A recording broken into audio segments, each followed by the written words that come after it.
नमस्कार।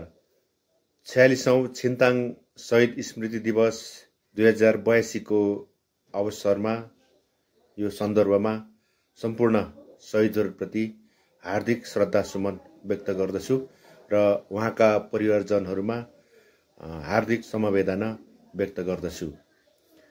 मुलुक परिवर्तनको सङ्घारमा छ।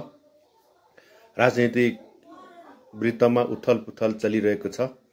यसै सन्दर्भमा शहीद स्मृति प्रतिष्ठान छिन्ताङले 2082 कार्तिक 28 गते शहीद स्मृति दिवस आयोजना गरेको छ र सो कार्यक्रममा म पनि सहभागी हुन गइरहेको छु र तपाईहरू सबै आइदिनु होला।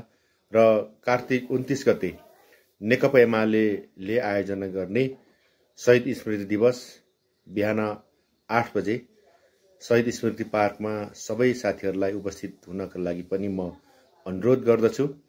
र यो परिवर्तनमा अनेक थरी कुराहरू आइरहेका छन्, अनेक थरी कुराहरू भनिरहेका छन्, तर पनि हाम्रो लामो इतिहास, कम्युनिस्ट आन्दोलनको लामो इतिहासमा शहीदहरूले पुर्याएको योगदान र नेकपा एमाले शहीदहरूको भूमिलाई दिएको न्याय सधैँ सम्झना योग्य छ र त्यो सम्झिनका लागि म सबै जनसमुदायलाई अनुरोध गर्दछु र त्यो शहीद स्मृति दिवसको दिन तपाईहरू सबै आइदिनु होला र नेकपा एमाले आयोजना गर्ने र नेकपा एमाले आयोजना गरेको विशाल जनसभामा धनकुटा बजारमा सबैजनालाई सहभागिताका लागि म हार्दिक अनुरोध गर्दछु।